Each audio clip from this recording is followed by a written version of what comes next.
been almost 2 years since I changed my desk setup, and I think it's time to finally upgrade my desk to an all-in-one standing desk thanks to my friends at Ergonofis.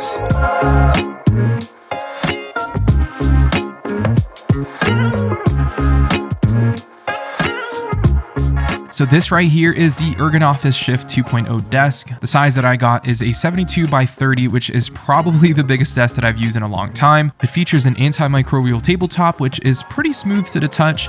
Now, I've had this for weeks and it's been super clean, which I'm actually very surprised by. With the amount of times that I work from home and have eaten in front of my computer, I'm actually surprised that it's still this clean. But anyways, I also got the black legs to match the tabletop, which looks pretty stealthy in my opinion. This desk is rated to be able to hold up to 300 pounds, which is perfect for almost everyone. Now, most standing desks I've used usually have their controls facing out, and one thing that I love about the Shift desk is that, yeah, the control points out, but the buttons face up, so you can see the buttons at all times. Now, it's also got a dual motor for the legs, so it goes up and down pretty quick, and it's relatively quiet too. Now, probably my other favorite features about the standing desk from Ergonofis is the fact that all of their desks comes with a 10-year warranty, and also they have cool accessories that you can add onto it. So they also sent me their desk drawer and their cable management solution. Now, the desk drawer sits flush with a tabletop so it doesn't stand out like a sore thumb. It's using this really beautiful walnut finish front panel, and the drawer itself isn't too big, but can fit a few things like USB-C cables, external SSDs, microfiber cloths, and sticky notes that I can quickly access and keep my actual desk clean. Now, the cable management solution is this big privacy screen that sits below the tabletop, and the best part is that it comes equipped with a cable tunnel and a 9-outlet surge protected power strip. So you basically just have one cable running from the desk to the wall, which is incredible and helps you give that super clean look. Now, I also added the power outlet, which is on top of the desk for extra plugs that I can easily access, and it also comes with 2 USB ports so I can charge my accessories or phones pretty quickly. So yeah, that's my desk setup from Ergonofis. Huge shout out to them for helping me make their desk the centerpiece of this setup. Alright, let's talk accessories and what's actually on my desk. So on the very left side of my desk is my M1 Max 14-inch MacBook Pro sitting on the Grovemade laptop stand. If you guys follow me on Twitter or Instagram at HeyMarkL, by the way, you guys may have seen this in my stories or posts. It's made out of real walnut wood, and the finish on their product is immaculate and of the highest quality. Underneath the laptop stand is my handy dandy sticky notes, which is also from Grovemade. This is super helpful for me, especially when I work from home and I need to remind myself to do certain things.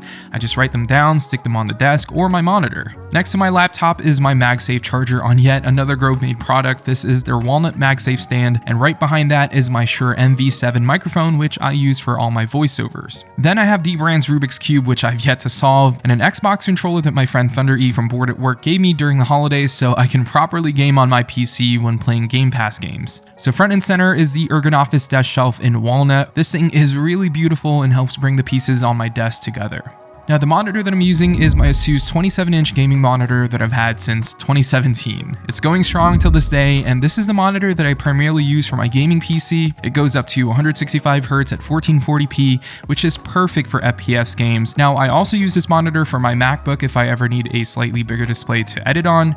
The colors on this is pretty accurate since it's an IPS panel and I already color calibrated it, but I think when the time's right, I'll most likely replace this monitor for something a little bit bigger, but still with a high refresh rate to accommodate gaming and creative work. Now, above my monitor is the BenQ Screen Bar Plus, which just adds extra lighting on my desk. It's a bicolor lamp that projects light onto your desk and doesn't take up any additional desk space. It fits a ton of different monitors, and I just love how it looks. Now, right above my desk is probably my favorite lighting in this space. These are the Nanoleaf elements. It's a smart panel that connects with each other that features different effects and different color temperatures. I think it really brings this setup together and, in my opinion, looks great with my modern minimal aesthetics. And also, the best part is that it's HomeKit compatible, which I recently just switched to from Google Home. Okay, so underneath the desk shelf though are a few different things. I have my LaCie 8TB Thunderbolt 3 external drive. This is what I use to back up all my projects, whether it's freelance work or my YouTube videos. I also have my Thunderbolt 3 dock from OWC, which is where that external drive is plugged into, and I also have extra USB ports for other accessories. Now on top of that is my CFast Type A card reader, so whenever I have to transfer any of my A7S III footage, I use this card reader for that. Now as for my peripherals, I do have a couple that I use since I use 2 different computer setups. For the Mac, I'm using the Logitech MX Keys Mini. This is probably one of the best wireless Mac keyboards that features a backlight, and it's under $100. As for my mouse, I'm using the Logitech MX Master 3. For my gaming PC, I'm using the Logitech G915 TKL in white, and my mouse of choice is the Logitech G Pro Superlight. I added some rubber pads on mine so it looks a little funky, but hey, it's here to help me get some headshots in Warzone. Now I'm usually not a fan of mouse pads, so I'm using Grovemade's Matte Black Medium Plus desk pad. This kind of looks like leather, but I guarantee you that it's not. It has a pretty smooth surface, which I actually enjoy quite a bit, especially for gaming, and it also helps protect the desk that I just got from Ergonofis.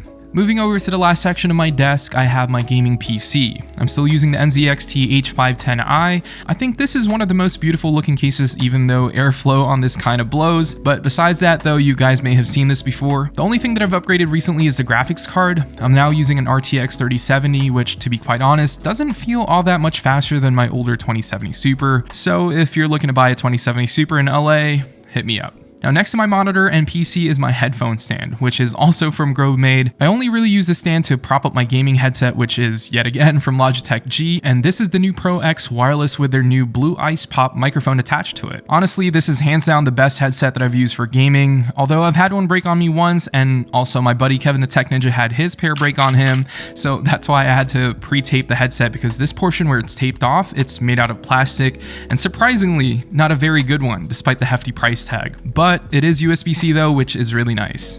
Now, as for the chair that I'm using, this is an old Herman Miller Mira chair. As much as I joked around with friends and saying how it's not worth spending lots of money on a chair, Herman Miller chairs are actually worth the investment, especially if you're working from home quite a bit. So if I'm not standing up and working, I'm usually sitting on this chair, and it's been one of the best investments that I've ever made. And yeah, that's pretty much it, my all-in-one desk setup. Maybe in a few months I'll change a few things here and there and update this video, but we'll see. I have a few different things that I wanted to do for this setup, but with budget and timing, it's just not the right time to make those moves yet.